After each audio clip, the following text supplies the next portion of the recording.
My name is Sammy Mickey. I'm a forensic specialist, and I work here in the Spokane County Sheriff's Office within the forensic unit. Forensics can be kind of a general field. It involves a lot of things that partake to helping solve a crime. You have crime scene response, you have people that work in a lab that do DNA and fingerprinting, trace evidence, firearms. It's a very broad category, but its ultimate goal is to help solve crime in the community.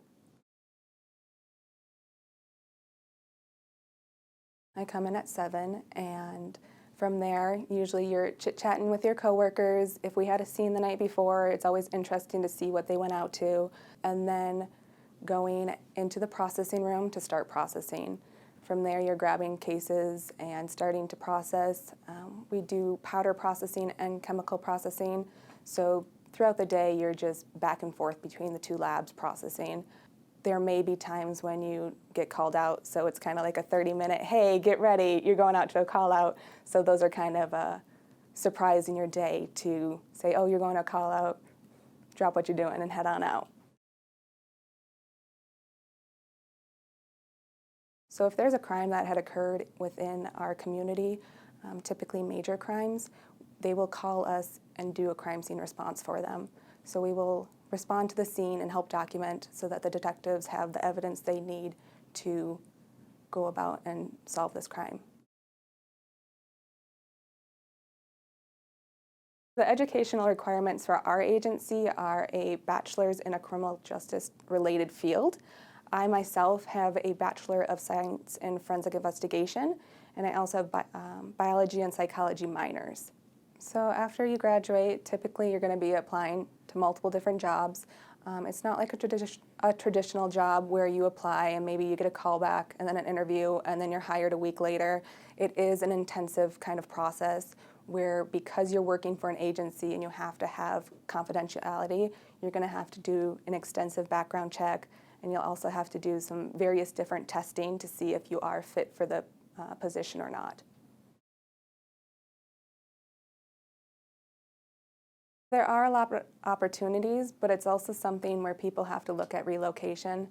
There's a lot of jobs open across the United States, but being in a centralized where you live, there most likely will not be a position available. There is more people wanting the jobs than there are jobs opening. For our specific agency, for the growth within it, you start off as a technician. It is an entry-level position. From there, you'll move to a forensic specialist, where you're doing the comparisons of fingerprints rather than the processing. The next step in our agency is a forensic lead specialist. They do a lot of the training of the techs and the specialists, and they also do the specialist position. And then after that position is the supervisors. It is different per agency. Some scientists, you move up from scientist 1 to 2 to 3. Typically for crime scene jobs, you're just a crime scene investigator. I think a lot of the shows like CSI have glamorized it, and that's kind of where everybody kind of wants to get into forensics. I mean, I fell victim to it and I got into it, but you also have to take into account what you see every day, and it's not like the shows. We don't get dolled up every day to go to a crime scene. There's been plenty of times you have to travel through the woods. I've had to crawl through like under a staircase in 2 inches of water. It's not as glorified as it seems, and you also kind of have to have the mental capability in order to, do your work, but then also leave that work at work and not take it home with you.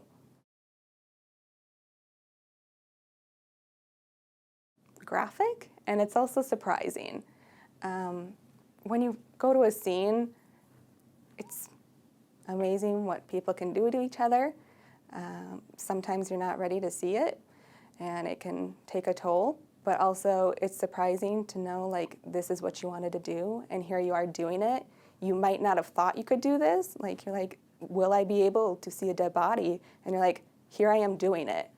And every day is something different. You don't know if you're going to a call out. You don't know if you're going to be processing. You don't know what your processing is going to have prints or not. You don't know if you're going to make an ID to the person. It's amazing. I think I like mostly just trying to solve the crime and doing the documentation. You show up at a scene and you don't know what it's going to be, or you open a package of evidence and you don't know what it's going to be, and it's just that, oh, this is what it is, and how am I going to solve this? How am I going to process this? What's going to be the outcome? It's always fascinating to hear like how at the end, after you've testified and stuff, what's come of the case and ultimately what had happened, and that you were there to document that and help that come to fruition.